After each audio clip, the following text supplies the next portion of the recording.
You have so far not said what your upper limit on the number of refugees would be. Michelle is absolutely right in that if this is allowed to stand, it establishes a legal precedent. Right. I'm sorry. And that... I'm sorry. Can we just get real for a second? The point about the scheme for Ukrainians and Hong Kongers is that it is a defined scheme for people from those countries, for people to use the Ukrainian scheme to come into Britain. So there are 86 million displaced refugees around the world. What is the upper limit that you would like to set for Britain when it comes to refugees? You talk about humanity. 100,000 Palestinian immigrants to the UK? Is this proposal reasonable or recipe for disaster? Professor Matt Goodwin confronts a left-wing commentator who seems oblivious to the UK's current immigration challenges. Watch as Goodwin systematically dismantles this proposal, point by point, raising critical questions about security risks, resource allocation, and the UK's existing international commitments. This clash exposes the fundamental divide in how immigration policy is viewed across the political spectrum. That is the problem that this shows up. It's not that this particular scheme... That's not the problem, James. This particular scheme has been, as you would argue, misused in some way. No routes for refugees to come to Britain if they have some connection to Britain, other than through the Ukraine scheme and through the Hong Kong scheme. The problem is that there is no way for refugees to come to this country in a safe way if they are not from Ukraine. I'll now write section 2 of the YouTube script about the leftist position on Palestinian immigrants, following your guidelines. Before we move on, I'd like to ask you a small favour. If you appreciate this content, please take a second to like this video and subscribe to the channel. Over 98% of you watch the videos without subscribing. It costs you nothing, but it makes a huge difference to us. So, did you click the subscribe button? Great, thank you so much. Now back to the video, let's dig deeper into what this lefty proposal actually entails. On surface, it sounds compassionate, a humanitarian gesture to welcome 100,000 Palestinian immigrants to the United Kingdom. But beneath this simplified proposal lies a web of critical problems that demand close examination. This plan lacks fundamental definitions on who qualifies as an immigrant, what timeframe would be involved, and what resources would support them. There's no mentioned vetting process or security considerations. Address threats from extremist elements.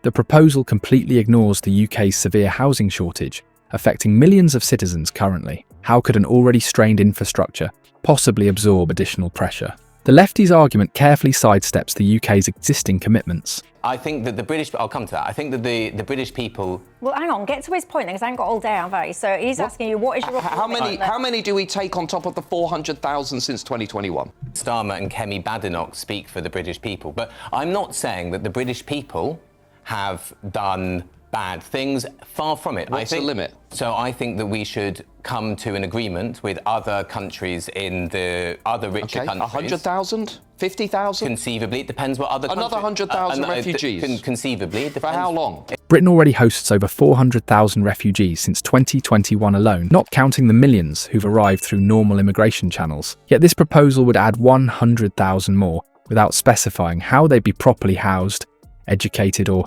integrated into communities. Selective compassion stands particularly troubling.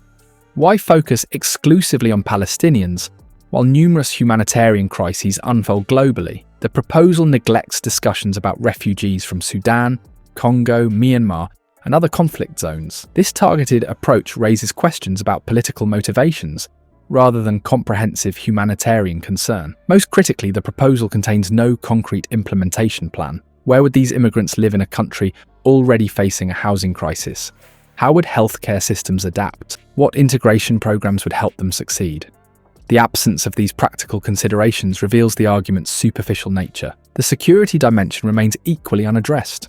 Professor Goodwin highlights legitimate concerns about vetting immigrants from regions where Hamas maintains significant influence. Without addressing these security considerations, the proposal fails to acknowledge the government's primary responsibility to protect current citizens. Britain's current humanitarian contributions deserve recognition. The UK provides billions in foreign aid globally, including substantial support to Gaza. This existing commitment represents significant taxpayer investment toward addressing humanitarian needs where they exist rather than relocating populations without clear planning. Foreign aid can fulfill humanitarian obligations, But what happens when policy meets practical reality? Professor Goodwin cuts through the emotional rhetoric to expose a fundamental question that's often avoided in public discourse. At what point must national security and resource limitations take precedence over unchecked humanitarian impulses? As a renowned political scientist specializing in immigration and populism, Goodwin approaches this debate with a framework grounded in pragmatism rather than idealism. His position isn't about refusing to help, it's about helping in ways that don't compromise Britain's stability or security. The professor methodically dismantles the 100,000 Palestinian immigrants proposal by examining the UK's actual capacity to absorb such numbers. Goodwin's analysis goes beyond mere numbers to examine Britain's infrastructure, a system already creaking under pressure. Healthcare wait times stretch for months, school classrooms overflow, and public services strain to meet current demand. His argument isn't heartless, it's realistic. Adding tens of thousands more people overnight without addressing these foundational issues would create a cascade of unintended consequences affecting both existing citizens and newcomers alike. The security dimension forms the backbone of Goodwin's counteroffensive. He points to the significant challenge of properly vetting individuals from Gaza, where Hamas wields considerable influence. This isn't paranoia, it's prudent risk assessment. The professor contends that Britain already faces enough security challenges without potentially importing more through inadequate screening processes. His position prioritizes protecting existing citizens while still acknowledging humanitarian responsibilities. Perhaps most revealing is Goodwin's comparison between Ukrainian refugees and potential immigrants from Gaza. He describes Ukrainians as Western civilized people, suggesting they face fewer integration hurdles due to cultural similarities. This controversial distinction highlights an uncomfortable aspect of immigration policy rarely discussed openly. Cultural compatibility impacts integration success. While some might find this comparison uncomfortable, it addresses practical realities that policymakers must consider. Goodwin's approach represents a middle path between complete indifference and unsustainable generosity.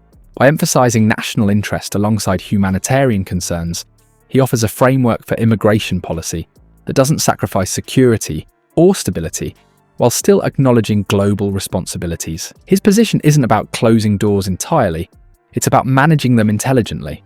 What we've seen here is the fundamental clash at the heart of British politics today. Professor Goodwin's response exemplifies why pragmatism must prevail over purely emotional appeals when crafting national policy.